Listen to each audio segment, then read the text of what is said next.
मेरा नाम नंदिनी है। मेरी उम्र 13 साल थी जब मुझे अगवा किया गया था। मैं बहुत अच्छे घर से ताल्लुक़ रखती थी। मेरे मम्मी पापा मुझसे बहुत प्यार करते थे। हम अपने मम्मी पापा के 3 बच्चे थे। मुझसे बड़ी एक बहन और मुझसे छोटा एक भाई। मेरी ज़िंदगी बहुत अच्छी थी।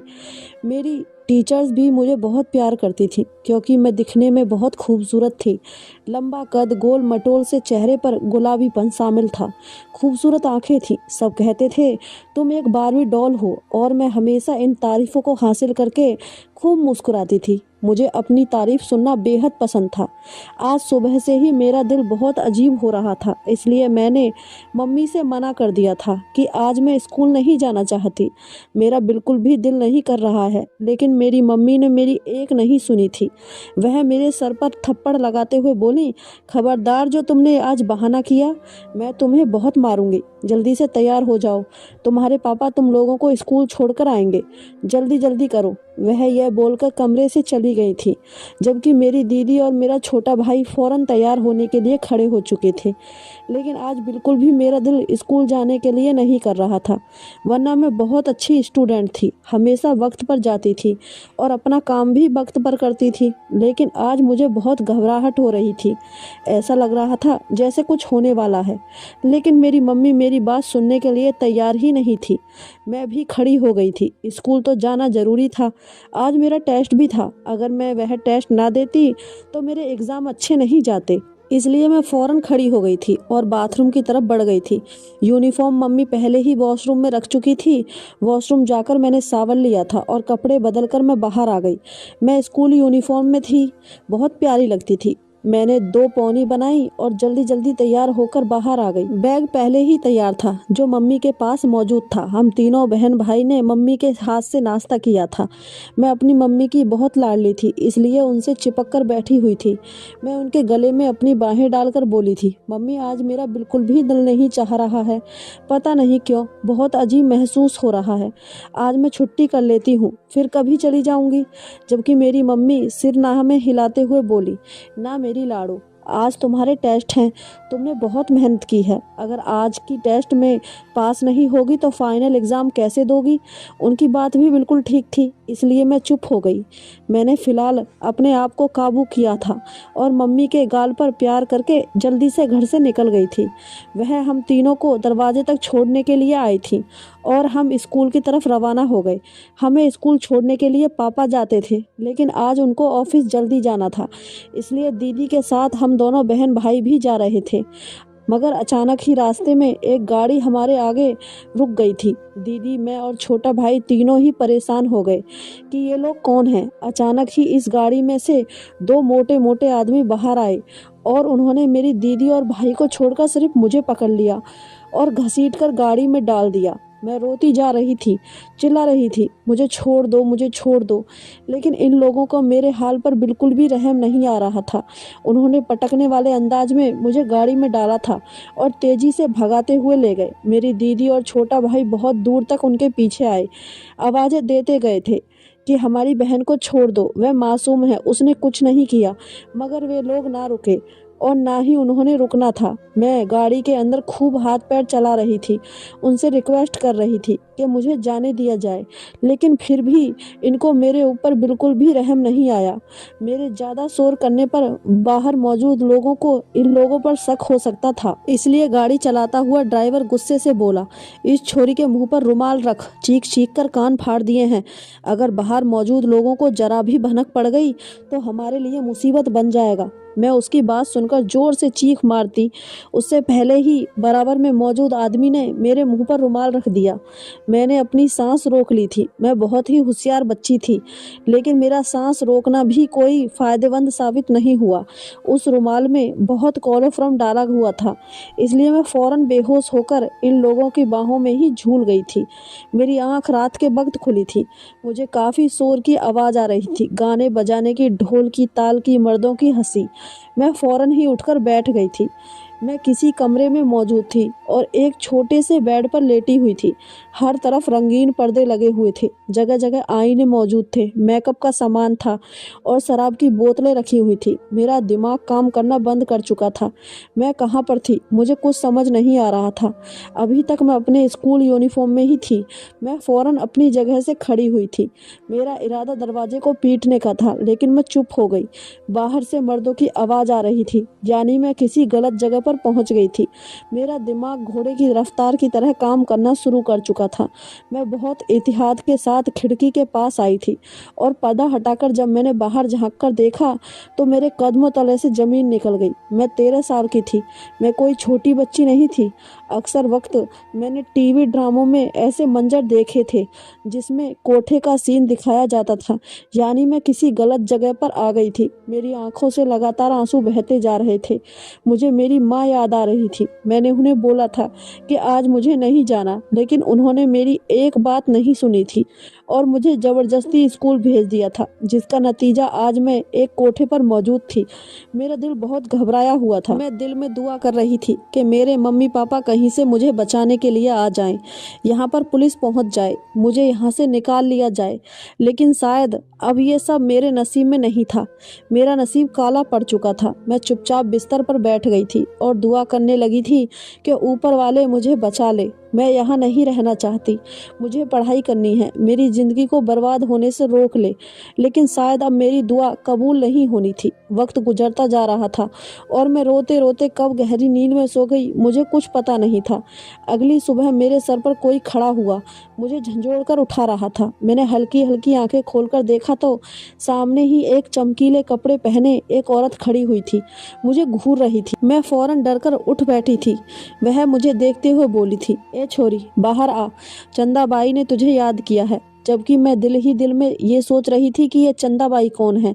वह मेरा हाथ पकड़कर मुझे घसीटने लगी तो मैंने फौरन बोला था, मुझे मुंह धोने दो, मैं अभी उठी हूँ। मेरी बात सुनकर उसने हंसी लगाई थी और मेरा चेहरा अपने हाथ से पकड़ते हुए बोली थी, ए छोरी, तेरा मुंह बड़ा खूबसूरत है, इसको धोने की ज़रूरत नहीं है। चल, चंदाबाई का हुक्म है, तुझे जल्दी बाहर लेकर आऊँ। वह बहुत ही गंदी जबान बोल रही थी। मुझे इस औरत से बहुत तकलीफ हो रही थी, मगर मैं कुछ बोल भी नहीं सकती थी। उसने अपने चेहरे पर मेकअप की कई तह सजाई हुई थी और एक भारी कपड़ा पहना हुआ था। उसको लग रहा था कि वह खूबसूरत है, लेकिन वह बहुत बदसूरत लग रही थी।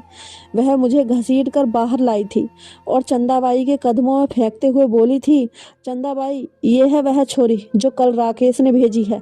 मैंने अपना सिर उठाया था। एक तख्त लगा हुआ था जिस पर एक औरत बैठी हुई थी जो काफ़ी सेहतमंद थी। कपड़े बहुत ही घटिया थे, जिसे देखकर मेरी आंखें झुकी हुई थी। उसने साड़ी पहनी हुई थी, लेकिन कुछ इस अंदाज में कि उसका सारा शरीर बाहर हो रहा था। वह मेरा चेहरा छूते हुए बोली थी, छोरी, तू बड़ी खूबसूरत है, इससे तो मैं खूब कमाऊंगी। ये बोलते हुए ही वह हंसने लगी थी, जबकि मुझे खौफ आ रहा था। मैं उसके आगे हाथ जोड़ते हुए बोली, मुझे मेरे मम्मी पापा के घर जाना है, मुझे स्कूल जाना है, मुझे यहाँ नहीं रहना, मुझे छोड़ दें। आप लोग कौन हैं? ये गंदी जगह है। मैं और कुछ कहती उससे पहले ही चंदाबाई ने जोर से थप्पड़ मेरे मुंह पर दे मारा था और मेरा चेहरा अपनी गिरफ्त में दबोचते हुए बोली थी, ए छोरी, मेरी रोजी रोटी को अगर तूने गंदा बोला तो मैं तेरी यही कब्र बना दूंगी।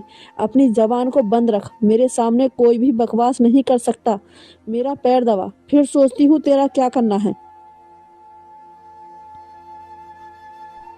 मैं रोते हुए अपनी जगह पर खड़ी हुई थी। उनके हाथ की उंगलियां मेरे गाल पर छप गई थी।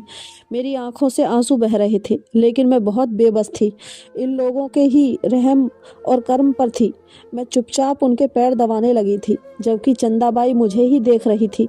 मेरी आंखों से टप टप आंसू गिर रहे थे। थोड़ी देर बाद चंदाबाई ने एक जोर की लात मुझे मारी थी और गुस्से से चिल्लाते हुए बोली थी, ऐसा भी मैंने तेरे साथ क्या कर दिया जो तू इतने आंसू बहा रही है? खामोश हो जा। ए चमेली, जरा इसके लिए नाश्ता बना। मैंने इसके बारे में सोच लिया है कि मुझे क्या करना है। चंदाबाई के बराबर में ही एक खूबसूरत लड़की खड़ी हुई थी। उसने भी एक बहुत ही चमकीला कपड़ा पहना हुआ था। तकरीबन यहाँ मौजूद हर आदमी खूबसूरत तर्ज के कपड़ों में मौजूद था, लेकिन मुझे ऐसे कपड़ों से घिन आ रही थी। चमेली फौरन ही चंदाबाई के हुक्म पर उठकर किचन में चली गई थी। मैं वहीं पर बैठी बहुत उदास थी। मैंने अपने आंसुओं पर काबू पा लिया था, क्योंकि अक्सर मेरी दादी माँ कहती थी, जो लोग रोते हैं वह बुज़दिल कहलाते हैं, और ये दुनिया इतनी जालिम है कि रोने वाले इंसान को और ज़्यादा रुलाती है। इसलिए कभी भी किसी के सामने रोकर अपनी कमज़ोरी को ज़ाहिर नहीं करना। मैं अपने आप को काबू कर चुकी थी, लेकिन कुर्सी पर बैठी औरत मुझसे ज़्यादा तजुर्बे की और होशियार थी। थोड़ी देर बाद खाना मेरे सामने रख दिया गया था। मैं चंदाबाई की तरफ देखते हुए धीमी आवाज़ में बोली थी, चंदाबाई, मैंने मुँह नहीं धोया, ब्रश नहीं किया, मैं बाथरूम चली जाऊँ? चंदाबाई मेरी बात पर जोर से हंसी थी और सिर हाँ में हिलाते हुए बोली थी, ए चमेली, छोरी को ले जाकर उसका नाजुकपन जरा दूर कर। जबकि मैं हैरान थी कि यह किस तरह की बातें कर रही हैं, जबकि चमेली के होठों पर मुस्कान आ गई थी और वह मेरा हाथ पकड़ने लगी थी। मैं फौरन ही अपना हाथ पीछे कर चुकी थी और चंदाबाई की तरफ देखते हुए बोली, जैसा आप बोलेंगी वैसा ही होगा, मैं ऐसे ही ये नाश्ता कर लूँगी। चंदाबाई मेरी बात पर जोर से हंसी और सिर हिलाकर सीधी होकर बैठ गई थी। अब वह चमेली की तरफ मुड़ गई थी। उससे ना जाने कौन कौन सी बातें पूछ रही थी, जो मुझे बिल्कुल भी समझ नहीं आ रही थी। वह लोग मेरे लिए नाश्ते में एक पराठा और चाय ले आए थे। नाश्ता कर लेने के बाद मैं सामान उठाकर किचन की तरफ जाती, उससे पहले ही चंदाबाई ने मेरा हाथ पकड़ लिया और चमेली को आवाज़ देते हुए वह सामान उठाने को कहा और मुझे अपने बराबर में बिठाते हुए बोली, तू बालिग नहीं हुई, वरना तुझे अभी कोठे पर बिठाकर अपना कोठा चमका लेती। लेकिन तू भविष्य की बड़ी तगड़ी पार्टी है, इसलिए मैं तुझे 18 साल तक कुछ नहीं होने दूंगी। तू मेरे साथ रहेगी, मेरी छत्र छाया में। लेकिन अगर तूने कभी भी होशियारी करने की कोशिश की या मेरी इजाज़त के बिना इस कोठे से भागी, तो याद रखना, मैं तेरी चमड़ी उधेड़ दूंगी। तेरा नाम आज से गुलाबो है। मैं बेखौफ बोली थी, मेरा नाम नंदिनी है। आप मुझे गलत नाम क्यों दे रही हैं? आपने मुझसे मेरे बारे में कुछ भी नहीं पूछा। चंदाबाई ने एक निगाह मेरे अस्तित्व पर डाली थी और मेरा जाबड़ा पकड़ते हुए बोली थी, मेरा हुक्म को तूने नहीं सुना तो मैं तुम्हें मार दूंगी। पर तुम मेरे लिए एक महंगी लड़की हो। और मैं चुप हो गई थी। मैं अपना दिमाग लगा रही थी, लेकिन साथ ही साथ ऊपर वाले से दुआ भी करती थी कि ऐसा वक्त आने से पहले मेरी ज़िंदगी में कुछ ऐसा हो जाए कि मैं इस कोठे से निकल जाऊं। यहाँ की रहने वाली हर लड़की अपनी ज़िंदगी से समझौता कर चुकी थी, लेकिन मैं अपनी ज़िंदगी से समझौता किसी कीमत पर नहीं करना चाहती थी। आज सुबह भी मैं बहुत वाले से दुआ मांगी थी कि मुझे यहाँ से निकाल दो। और कहते हैं ना, कुछ दुआएं आपके लिए इतनी ताकत रखती हैं कि वह झट पूरी हो जाती हैं। वक्त गुजरता जा रहा था और मैं 18 की हो गई थी। आज बड़ी महफिल का आगाज़ किया गया था, क्योंकि मेरी बोली लगाई जानी थी। चंदाबाई ने बताया था कि मुझे एक तख्त पर खड़ा किया जाएगा और कई मर्द आएंगे।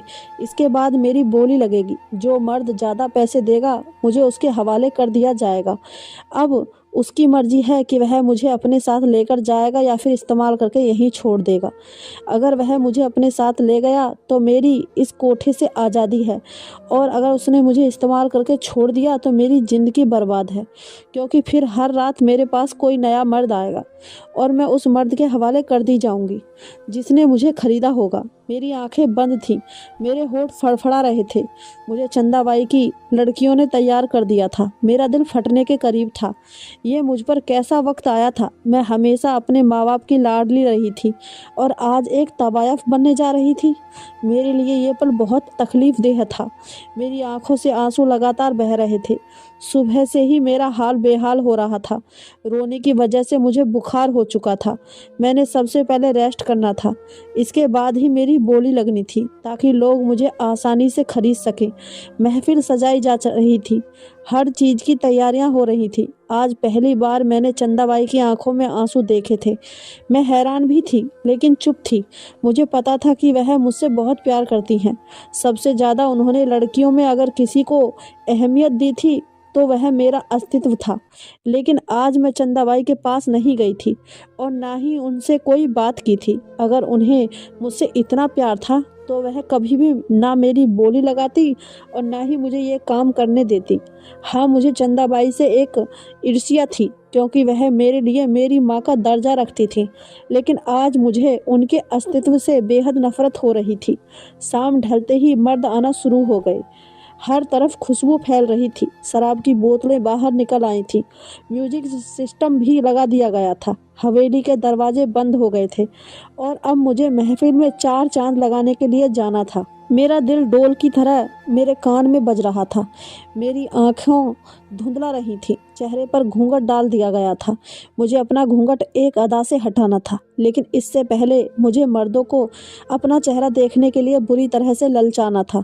वक्त धीरे धीरे गुजरता जा रहा था और चंदाबाई मेरे नाम का कसीदा पढ़ रही थी। थोड़ी देर बाद ही मुझे महफिल में आने की दावत दी गई थी और मैं धीरे धीरे कदम उठाते हुए सभी मर्दों के बीच में पहुंच गई। मेरी आंखों में आंसू थे, चेहरे पर उदासी थी, होठों पर मुस्कान थी। मैं जानती थी कि ये पल हर लड़की की ज़िंदगी में आता है, लेकिन ये पल हर लड़की को बर्बाद करने के लिए काफ़ी होता है। मैंने म्यूज़िक की ताल पर अपनी कमर लहराई। रेशमा ने मुझे ऐसा कपड़ा दिया था जिससे मेरी कमर उजागर हो रही थी। मुझे बहुत शर्मिंदगी हो रही थी, लेकिन मैं चंदाबाई के आगे बुरी तरह बेबस थी। मैंने पैरों में घुंघरू पहन रखे थे जो मेरी हर हलचल पर उस हॉल में हलचल पैदा कर रहे थे। मेरी हर लचक पर मर्दों की आवाज़ गूंज रही थी। सभी की तरफ से दबाव बढ़ रहा था कि मैं घूंघट हटाऊं, लेकिन मैंने भी ठान लिया था कि मैं भी घूंघट नहीं हटाऊंगी जब तक मैं अपने आप को यहाँ पर बेहतर महसूस ना कर लूँ। वक्त गुजरता जा रहा था और वहाँ मौजूद हर एक की दिलचस्पी मैंने बढ़ा दी थी। काफ़ी देर बाद जब आखिरी पल बाकी रह गए थे, तब चंदाबाई की तरफ से भी मुझे आवाज़ आई थी, ए छोरी, घूंघट हटाओ। मैंने ऊपर वाले का नाम लिया और एक अदा से अपना घूंघट हटा दिया था, बल्कि चुनरी ही दूर फेंक दी थी। मेरा ये करना था कि सभी मर्द हद से ज़्यादा पागल हो गए थे और दीवाना होकर मेरी तरफ लपकने की कोशिश करने लगे थे। लेकिन चंदाबाई ने सबको पहले ही समझा दिया था कि कोई इस छोरी को हाथ नहीं लगाएगा जब तक उसकी बोली नहीं लग जाती। मेरा हुस्न देखकर सभी की आंखें फटी की फटी रह गई थी और मैंने अब अपने रस्क का समापन कर दिया था और झुककर अपनी तारीफ प्राप्त की थी और सीधे कमरे में आ गई थी। कमरे में आते ही मैं घुटनों के बल जमीन पर गिर पड़ी थी। मेरा दम निकलने की कगार पर था। मैंने कभी नहीं सोचा था कि मैं ऐसी ज़िंदगी बिताऊंगी जिसमें सिर्फ और सिर्फ जिल्लत होगी। आज जो कुछ मैंने सहा था उसे शब्दों में बयान नहीं कर सकती थी। मेरी हालत एक ऐसे इंसान की तरह हो रही थी जो मौत मांग रहा था, लेकिन उसे मौत नहीं आ रही थी। मैं चीख चीख कर रोई थी। मेरी आंखों से आंसू बह रहे थे। मेरे होठों से चंदाबाई और इस कोठे के लिए बद्दुआ निकल रही थी।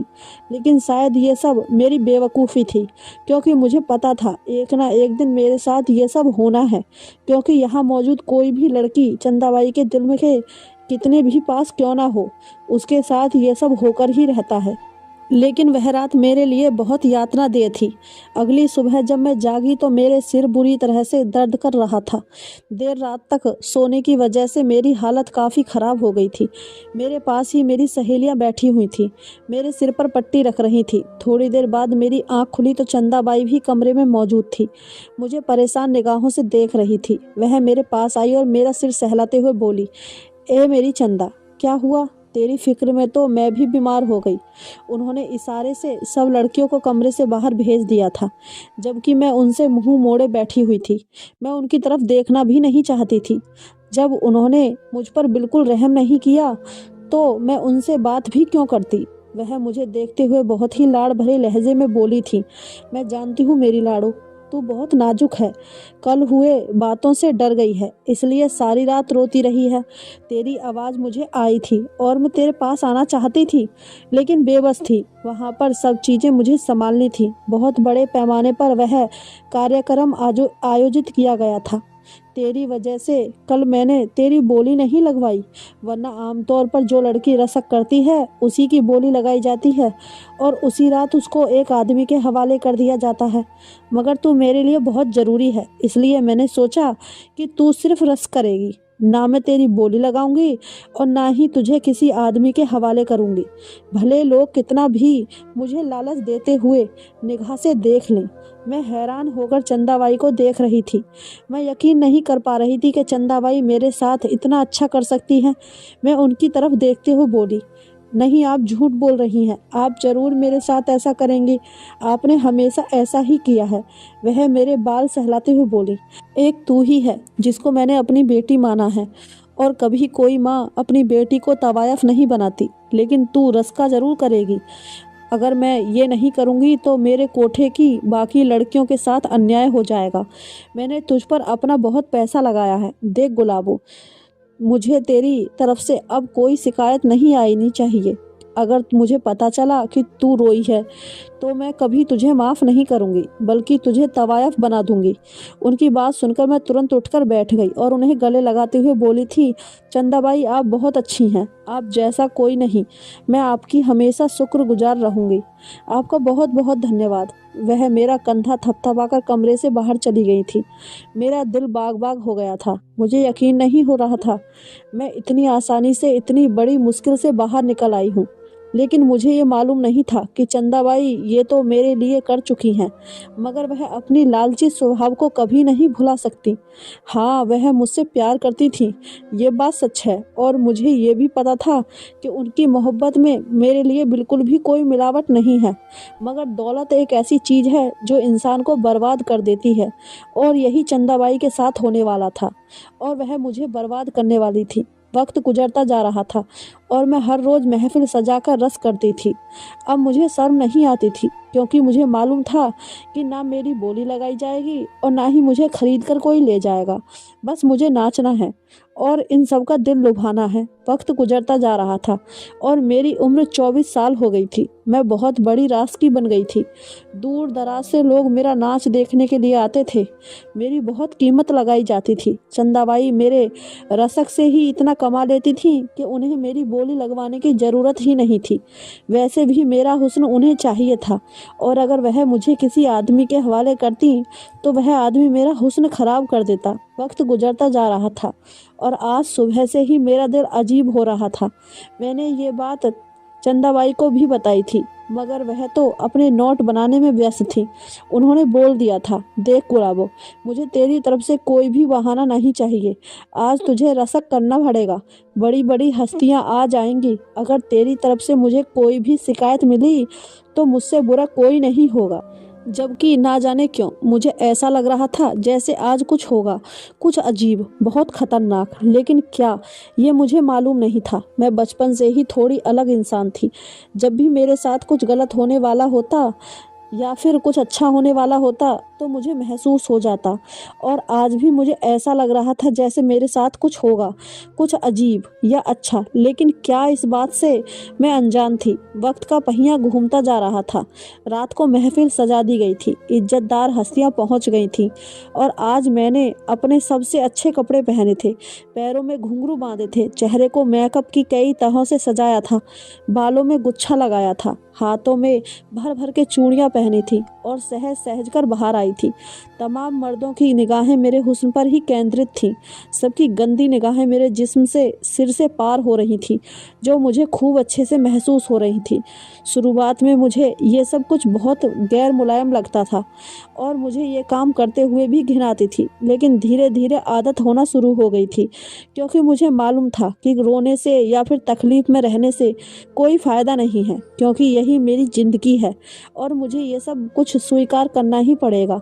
मैं अपनी कमर को बहुत ही खूबसूरती से लचका रही थी, अपने पैरों को घुमाकर ज़मीन पर मार रही थी, जिससे माहौल में एक उत्तेजना पैदा हो रही थी। कई तरह की आवाज़ें मेरे कान से टकरा रही थी। कुछ मुझे अच्छी लग रही थी तो कुछ इतनी वाहियात लग रही थी कि दिल चाहता था कि ये सब छोड़ छाड़ कर कहीं दूर चली जाऊं, मगर मैं बेइंतहा बेबस थी। आज का रसक बहुत ही मायने रखता था, क्योंकि आज कोई बेकार आदमी नहीं आए थे, बल्कि चंदाबाई के मुताबिक बहुत मालदार लोग आए थे। उन लोगों ने मुझ पर खूब पैसा लुटाया था, जो चंदाबाई जमा करती जा रही थी। मगर इस दौरान मुझे एक बहुत अजीब निगाह अपने अस्तित्व पर महसूस हुई थी। मैंने नज़रें उठाकर भी उस शख्स को तलाश करने की कोशिश की थी, लेकिन वह मुझे कहीं नज़र नहीं आया था। वक्त धीरे धीरे गुजरता जा रहा था, जब अचानक एक दिन चंदाबाई मेरे पास आई और मुझे देखते हुए बहुत ही निर्दयता से बोली, तुम्हारा वक्त यहाँ पर ख़त्म हो गया है, आज तुम यहाँ से जा रही हो। मैं फटी फटी निगाहों से चंदाबाई को देख रही थी कि वे क्या बोल रही हैं। मैं हैरान होकर बोली, आप झूठ बोल रही हैं, आप मेरे साथ ऐसा नहीं कर सकती, आपने मुझे बेच दिया। मैं बेयकीन लहजे में बोली थी, क्योंकि मुझे चंदाबाई से इस हरकत की बिल्कुल उम्मीद नहीं थी। मैं कुछ कहती उससे पहले ही एक आदमी मेरे कमरे में दाखिल हो गया था। मैं जो चंदाबाई की तरफ देख रही थी फौरन उस आदमी की तरफ देखने लगी। वह आदमी भला की हसीन था, दूध से भी ज़्यादा सफ़ेद रंग, चौड़ा जिस्म, कश्ती वजूद। वह पैंट शर्ट में कोई रियासत का शहजादा मालूम हो रहा था। वह कदम व कदम चलता हुआ मेरे करीब आया था। चंदाबाई के सामने ही उसने मेरा हाथ थाम लिया था और मेरी आंखों में देखते हुए मोहब्बत से चूल लहजे में बोला था, मैं आपका खरीदार, आपका आशिक हूँ। मैं आपसे बहुत मोहब्बत करने लगा हूँ। महज आपकी एक झलक ने मुझे आपका दीवाना कर दिया है। मैं आपके साथ अपनी सारी ज़िंदगी गुजारना चाहता हूँ। क्या आप मुझसे शादी करेंगी? मैं आपको एक इज्जत भरी ज़िंदगी दूंगा। इस जगह से निकालकर बहुत दूर ले जाऊंगा जहाँ पर आपको कोई नहीं जानता होगा। मैं उस इंसान को हैरान होकर देख रही थी। वह मुझसे बहुत ऊंचा था, मगर वह मेरे कदमों में बैठा हुआ था। क्या मुझे उसे हाँ बोल देनी चाहिए थी? मैं तो कब से यहाँ से निकलना चाहती थी, इज्जत भरी ज़िंदगी बसर करना चाहती थी, अपने माँ बाप से मिलना चाहती थी। क्या मुझे उसका हाथ स्वीकार कर लेना चाहिए था? ऐसे कई सवाल मेरे दिमाग में चल रहे थे और थक हार कर मैंने हाँ बोल दी थी, क्योंकि मैं वाकई एक इज्जत भरी ज़िंदगी चाहती थी, क्योंकि मैं एक अच्छे घराने से ताल्लुक़ रखती थी। मेरी बात सुनकर वह आदमी मुस्कुराया था और चंदाबाई की तरफ देखते हुए बोला था, आपने कहा था कि ये राज़ी नहीं होगी, मगर ये राज़ी हो गई है। अब यह हमारी है। जब चंदाबाई मुस्कुराई थी और मेरे सर पर हाथ रखते हुए बोली थी, सदा सुहागन रहो। ये हमारी बहुत ही नाजों से पली हुई लड़की है। आप हमारी बच्ची को बिल्कुल तकलीफ नहीं होने देंगे साहिब। जबकि वह फौरन बोले थे, आपको शिकायत का मौका नहीं मिलेगा। हम आज ही इन्हें लेकर यहाँ से जा रहे हैं। जबकि चंदाबाई फौरन बोली, और शादी? वह आदमी बोला, वह हम कर लेंगे, आपको टेंशन नहीं लेनी है। मैं तो फूले नहीं समा रही थी। मैं जल्दी से खड़ी हो गई थी और अपना सामान बांधने लगी, मगर उसने मना कर दिया। वो कहने लगा, यहाँ की हर चीज़ यहीं छोड़ दो। बस यहाँ की एक अनमोल चीज़ मैं अपने साथ लेकर जा रहा हूँ, यही काफ़ी है। एक पल के लिए मुझे उसकी ये अदा बुरी लगी थी, लेकिन मैं खामोश रही। वह मुझे लेकर अपने घर की तरफ रवाना हो गया था। उसने रास्ते में बताया था कि वह एक वकील है और उसने आज मेरे लिए बहुत बड़ा सरप्राइज प्लान किया है। उसने चंदाबाई को मेरे लिए 2 करोड़ रुपए दिए थे। तभी चंदाबाई मुझे उसके हवाले करने के लिए राजी हो गई थी। मैं हैरान थी, क्या वह इतना अमीर इंसान था? मुझे बहुत ज़्यादा हैरत हो रही थी। ना जाने क्यों मुझे अब इस आदमी पर शक होने लगा था। दिल किया कि मैं अभी उसे बोल दूं, मुझे तुम वापस मेरे कोठे पर छोड़ आओ, वहाँ पर मैं रसक करके अपनी ज़िंदगी बसर कर लूँगी। लेकिन मैं कुछ बोल नहीं पा रही थी। उसकी शख्सियत ही ऐसी थी कि मैं बिल्कुल चुप थी। मेरे साथ क्या हो रहा था मैं खुद नहीं जानती थी। वह आदमी थोड़ा मम्फर था, सबसे अलग। वह मुझे लेकर सीधा अपने घर आ गया था। वह घर नहीं बल्कि कोई आलीशान महल था। उसने मुझे बहुत एहतियात से अपनी गाड़ी से उतारा था और मेरा हाथ थामकर उस घर में दाखिल हो गया। सामने ही काले कोट में कई औरतें खड़ी हुई थीं। एक पल के लिए मैं सहम गई थी और उस आदमी के पीछे हो गई। इतनी सारी औरतों को देख ना जाने क्यों मुझे खौफ आ रहा था। उसने मेरे चेहरे पर अपना हाथ लगाया और कहा, मुझे अपने साथ लगाते हुए बोला, आपको डरना नहीं है, आपके लिए एक बहुत बड़ा सरप्राइज़ है। इन्हें लेकर जाओ और मैं अभी आता हूँ। ये बोलकर उन्होंने मुझे उन औरतों के हवाले कर दिया, जबकि वह मुझे किसी शहजादी की तरह थामकर ऊपर की तरफ बढ़ चुकी थी। मेरा दिल बहुत बुरी तरह घबराहट महसूस कर रहा था। मैं दुआ कर रही थी कि मेरा साथ अब कुछ ना हो। मैंने अपनी ज़िंदगी में बहुत कुछ बर्दाश्त कर लिया है। मुझे अब सुकून चाहिए, लेकिन मुझे मालूम ही नहीं था कि मेरा सुकून तो अब ख़राब होने वाला है। मेरी ज़िंदगी इस कदर मुश्किल में आने वाली थी। जैसे ही मैं ऊपर वाले कमरे में आई तो सामने का मंजर देखकर मैं चीख पड़ी। मेरे रोंगटे खड़े हो गए थे। मुझे यकीन नहीं हो रहा था जो मैं देख रही हूँ वह हकीकत पर आधारित है। यह सामने ही मेरी बहन की तस्वीर लगी हुई थी और उस पर माला चढ़ी हुई थी। उसका मतलब कि मेरी बहन अब इस दुनिया में नहीं रही है। ये उसकी बचपन की तस्वीर थी। मैं 13 साल की उम्र में उससे जुदा हुई थी और आज कई साल बाद उसकी तस्वीर में देख रही थी जो हमने एक दूसरे की बनाई थी। मैं कुछ कहती उससे पहले ही वह तमाम औरतें बाहर चली गई। मैं ज़मीन पर बैठी बिलख बिलख कर रो रही थी। मैं तो अपने परिवार से मिलना चाहती थी। और ये सब क्या हुआ? तब अचानक कमरे में वही आदमी दाखिल हुआ था। उसके हाथ में एक छोटा सा बच्चा था। वह मेरे आगे करते हुए बोला, ये औरत मेरी पत्नी थी, मगर डिलीवरी के वक्त उसका देहांत हो गया और ये हमेशा हमेशा के लिए मुझे अकेला छोड़कर चली गई। मगर ये छोटा सा फूल मेरे हाथ में दे गई। मरने से पहले उसने मुझसे कहा था कि मैं आपसे वादा लेकर इस दुनिया से जा रही हूँ कि आप मेरी बहन को तलाश करेंगे और उसे एक अच्छी ज़िंदगी देंगे और मेरे बेटे की परवरिश मेरी बहन करेगी। आप मुझसे वादा करें कि आप मेरी बहन से शादी करेंगे। मैं काफ़ी टाइम से तुम्हें तलाश कर रहा हूँ, तुम्हें बहुत ढूंढा, तब कहीं जाकर मुझे पता हुआ कि तुम इस कोठे पर हो। मुझे काफ़ी अरसा लग गया, पूरे 2 साल। अब मुझे अच्छा लग रहा है कि मैंने तुम्हें तलाश कर लिया। आज मेरी पत्नी की आत्मा भी तुम्हें यहाँ देखकर खुश हो गई होगी। ये बात सुनकर मैंने उस बच्चे को अपनी गोदी में लिया था और उसको चूमने लगी थी। क्या वक्त इस तरह भी बदल सकता है? मैं हैरत के समंदर में डूब गई थी। मैंने उसी पल उनका हाथ थाम लिया था और वादा किया था कि मैं अपनी बहन की इस ख्वाहिश को जरूर पूरा करूंगी। उसके बेटे को मैंने अपना बेटा मान लिया था। मेरे बहन के पति का नाम रियांश था और वह एक बड़े वकील थे। उनकी बहुत पहचान थी, इसी वजह से मैं उन्हें हासिल हो गई थी। उन्होंने उसी दिन मुझसे शादी की थी और हम दोनों ने एक नई जिंदगी की शुरुआत की थी। हाँ, मेरे दिल में एक चुभन होती थी कि जिस इंसान से मैंने शादी की है वह पहले ही किसी और की मोहब्बत में गिरफ्तार है। लेकिन फिर मैं यह सोचकर अपना सिर झटक देती कि इसी आदमी की वजह से मैं उस नर्क से बाहर आई हूँ। मगर धीरे धीरे जैसे जैसे वक्त गुजरता गया, उनको मेरी शख्सियत में दिलचस्पी होने लगी थी और वह मुझसे मोहब्बत करने लगे। मैंने अपनी बहन के बेटे को बहुत प्यार से पालना शुरू किया। वह मुझे बिल्कुल अपनी औलाद लगता था और भला मैं उससे मोहब्बत क्यों ना करती। आखिरकार मैं उसकी मौसी थी। मैंने उसको अपने सीने से लगाया हुआ था और उसको हमेशा एक ही बात कहती थी कि मैं ही तुम्हारी माँ हूँ, कभी मुझे धोखा ना देना।